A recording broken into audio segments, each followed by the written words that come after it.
plusieurs des jeunes qui sont maires, qui sont députés et qui sont ici présents.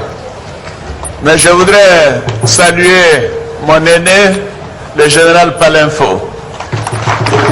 Oui, mon cher Omo, merci d'être là et merci d'avoir fait le déplacement pour être à nos côtés, aux côtés de Dominique et de moi-même.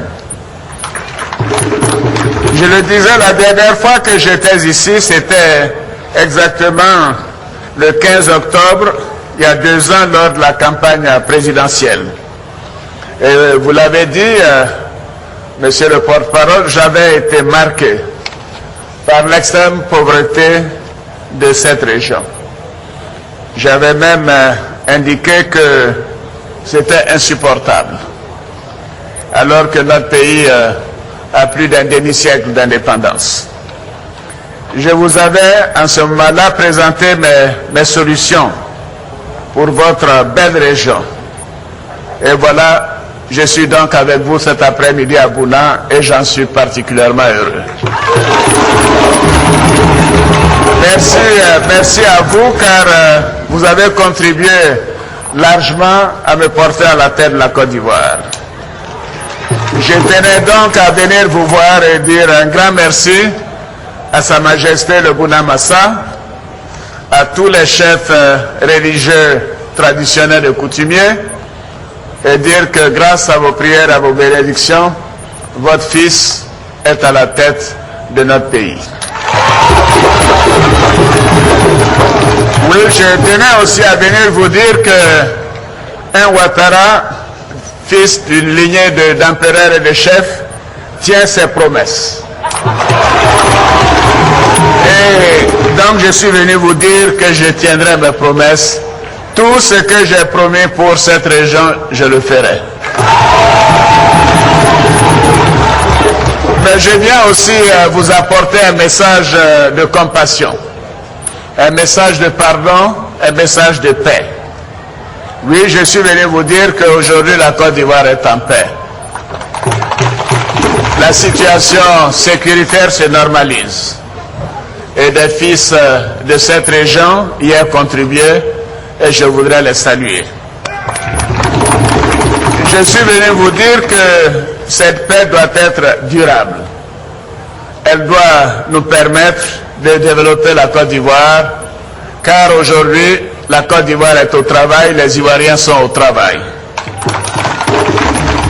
Et cette paix demande que nous nous retrouvions, que nous soyons ensemble et que nous fassions en sorte de pardonner les uns et les autres pour ce qui s'est passé dans notre pays depuis une dizaine d'années.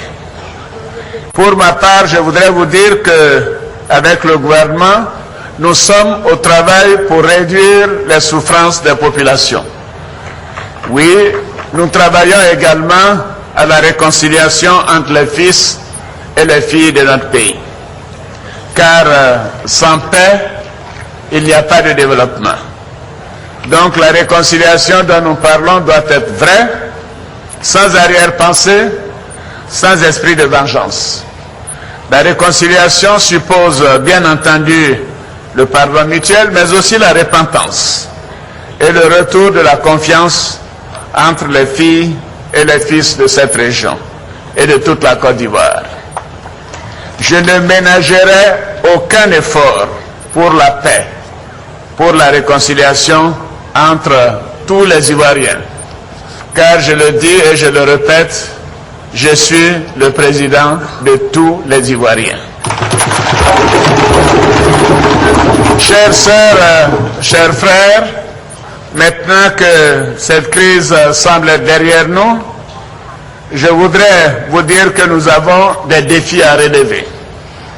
Nous avons des défis à relever dans le domaine, bien sûr, de la sécurité, même si la situation se normalise, dans le domaine de la santé, de l'éducation, dans le domaine de l'assainissement, de la réhabilitation, de la construction d'infrastructures, ainsi que d'équipement des services publics. Je peux vous assurer que ce que nous avons commencé, nous continuerons et nous apporterons des solutions concrètes à vos problèmes, aux problèmes des Ivoiriens. Oui, je l'ai dit il y a quelques années, et c'est malheureusement toujours le cas, Bouna a le taux de pauvreté le plus élevé de la Côte d'Ivoire. Oui, le taux de pauvreté de notre pays a atteint 1 Ivoirien sur 2. Et je peux vous assurer que dans les 2-3 ans à venir, je réduirai ce taux de moitié. Oui, je ferai en sorte de sortir la moitié de ceux qui sont pauvres de la pauvreté en Côte d'Ivoire. Et je ferai en sorte que la Côte d'Ivoire redevienne le pays qu'il était. Un pays de paix, un pays de développement, un pays de prospérité et un pays envié de tous. Pour commencer, j'ai mis en place un programme présidentiel d'urgence dans les secteurs clés de l'eau potable, de la santé, de l'éducation, de l'électricité et de la salubrité. Dans le district du Zanzan, ce sont 1,6 milliard que nous avons investi en 2011, immédiatement après la crise. C'était un effort considérable, surtout pour que Bouna puisse avoir un groupe électrogène de forte capacité pour alimenter les dispensaires et les lieux stratégiques. J'ai le bonheur de vous dire qu'en 2012, nous allons investir 5,5 milliards au titre de ce programme présidentiel d'urgence. C'est donc sur les 2 années, ce n'est pas réellement 2 années, puisque vous savez que je n'ai prêté serment qu'en mai 2011, c'est plus de 7 milliards que nous allons dépenser pour régler les problèmes du Zanzan. C'est déjà un grand début. Et nous ne nous interrompons pas, nous n'allons pas nous arrêter là. Pour le département de Bouna, nous avons déjà fourni 2 groupes électrogènes de 500 kVA. Un 3e groupe d'électrogène a été aménagé et sera posé en fin de semaine, j'espère le samedi pour être plus précis. Nous comptons renforcer et étendre le réseau électrique pour que toutes les populations du Boukanoui puissent avoir de l'électricité 24 heures sur 24. Oui, lors de ma visite en 2009, donc cela faisait 2 mois qu'il n'y avait pas de courant à Bouna, et je me souviens dans cette place, vers la fin du meeting, nous n'avions pas d'électricité. Et j'avais promis de réparer cette situation, mais voyez-vous, maintenant, c'est chose faite. En matière d'eau, nous avons déjà réparé 80 pompes et nous avons procédé à la réhabilitation et à l'équipage, à l'équipement de 2 forages. En matière d'éducation, ce sont 2647 kits scolaires qui ont été distribués et 39 classes et 9 logements ont été construits en 2012. Nous avons également déployé 221 enseignants contractuels dans le district du Zanzan, afin que tous les enfants de la région puissent avoir accès à l'éducation. Dans le domaine de la santé, un groupe électrogène a été acquis pour l'hôpital de Bouna. Nous avons procédé à la distribution des médicaments et nous prévoyons la réhabilitation complète et l'équipement de l'hôpital général de Bouna.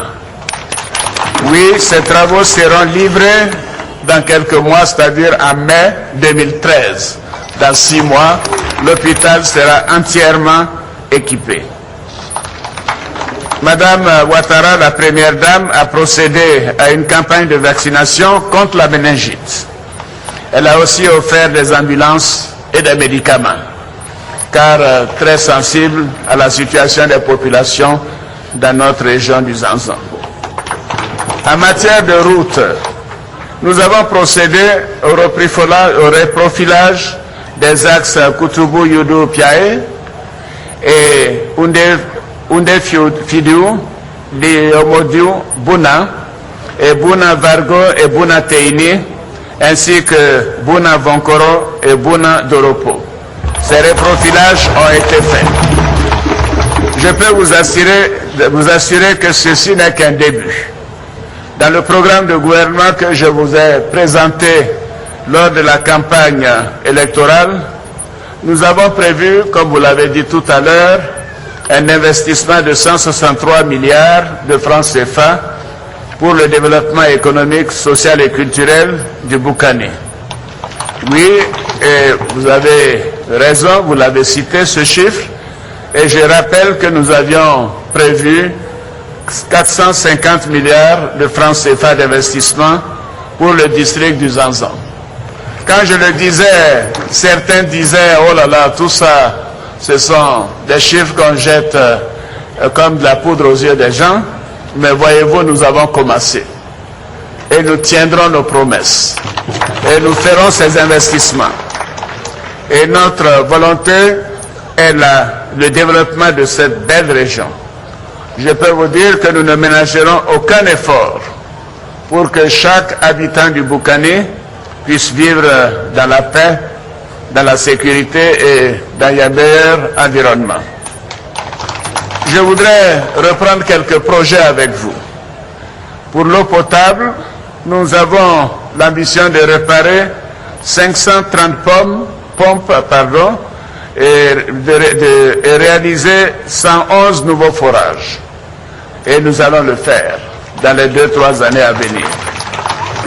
Nous avons aussi promis d'équiper 3 nouvelles sous-préfectures en système d'adduction d'eau. Il s'agit pour nous de faire en sorte que cela puisse se faire dans les meilleures conditions.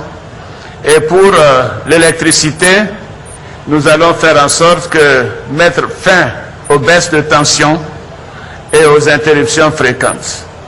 Nous envisageons l'interconnexion avec le Ghana par la réalisation d'une ligne de 64 km dès le début de 2013. Voilà ce que nous ferons en matière d'électricité.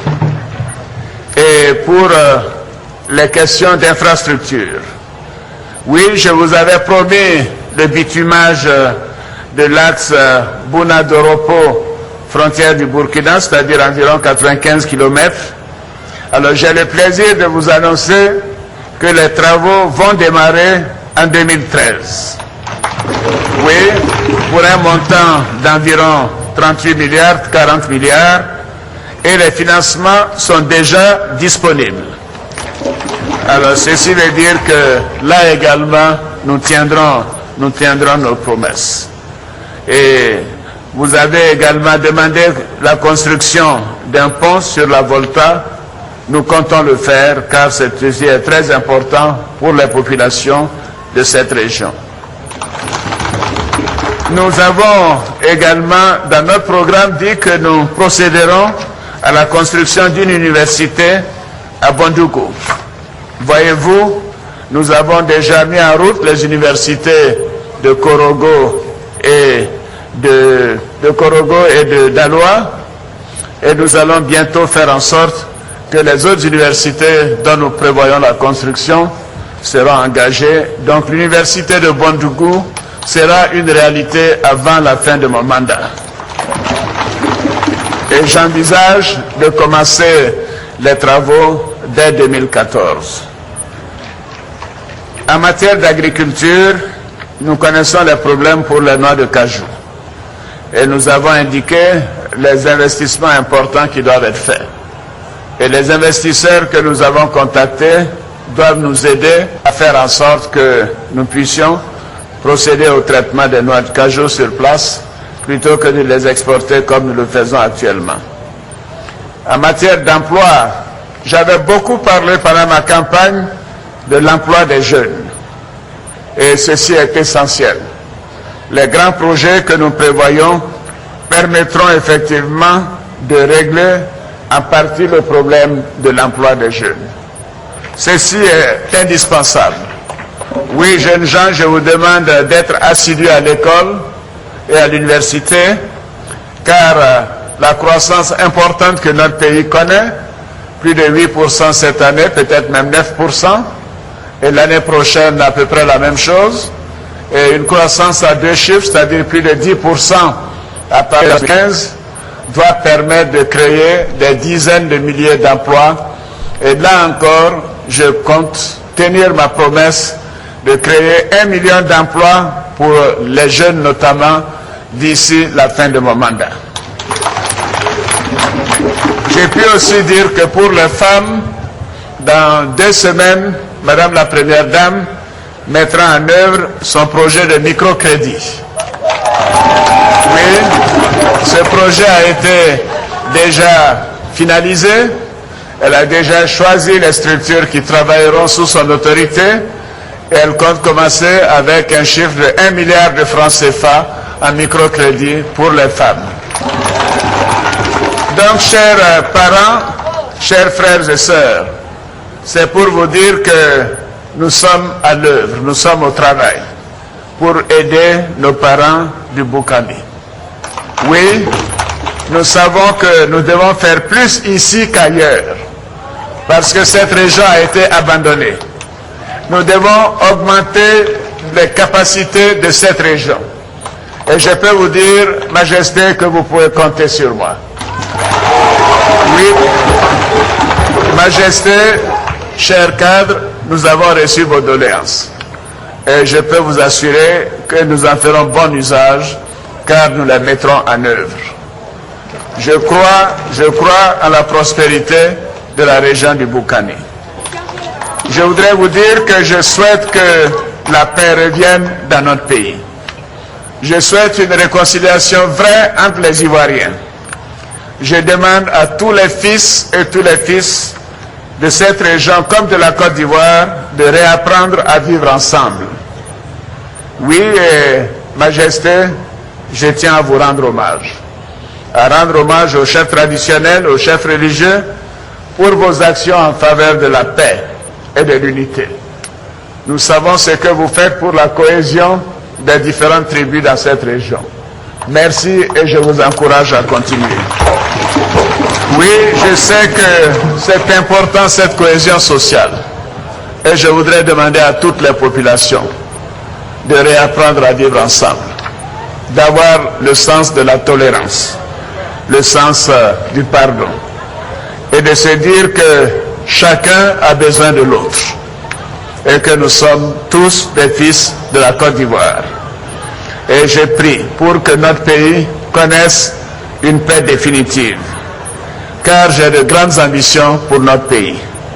Je veux la paix et le développement du Zanzan de la Côte d'Ivoire. Je voudrais vous dire que chaque famille est un souci pour moi.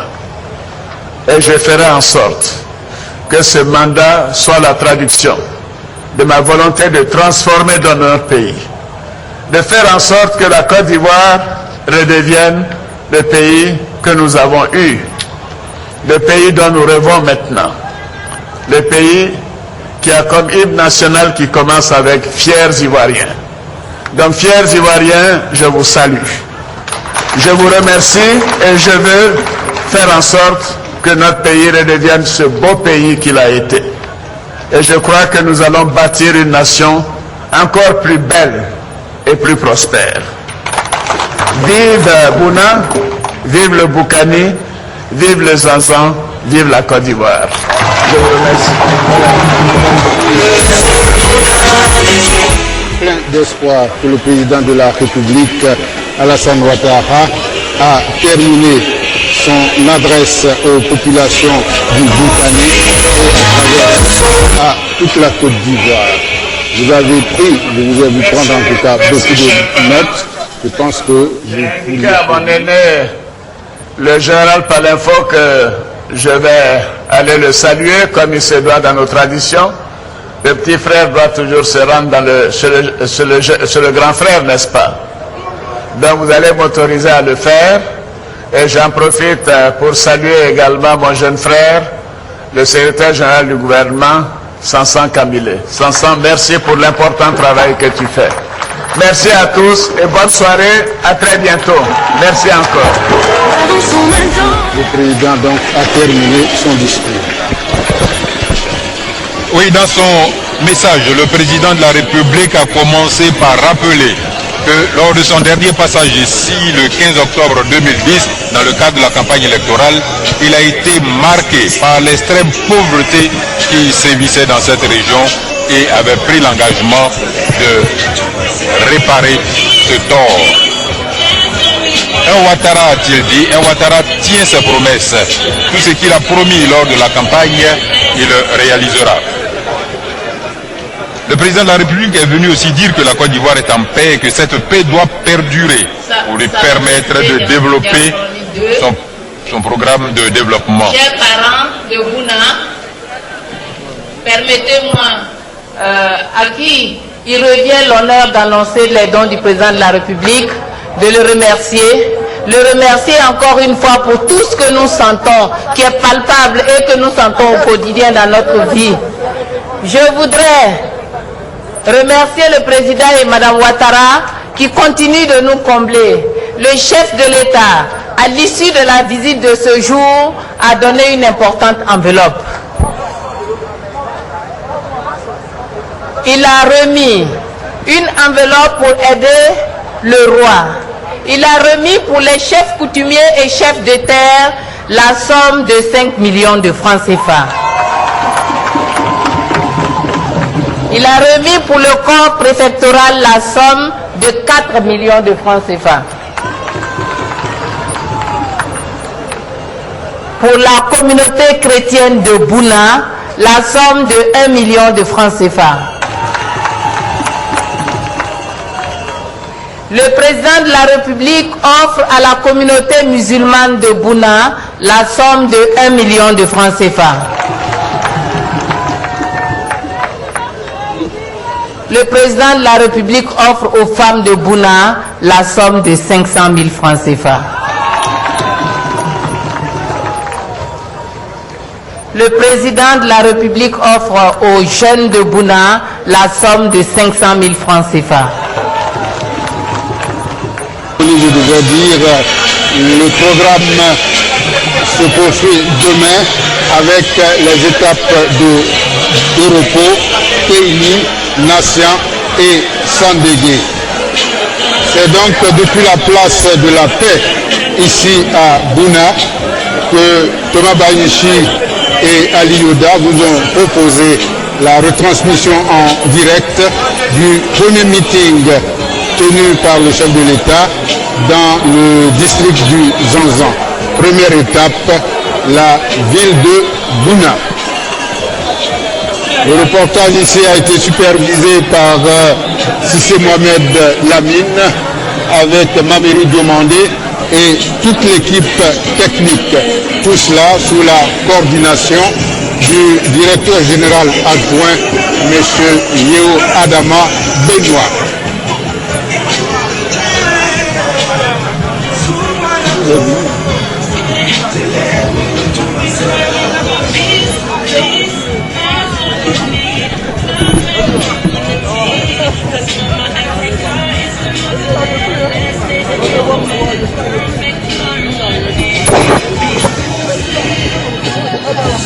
Thank you.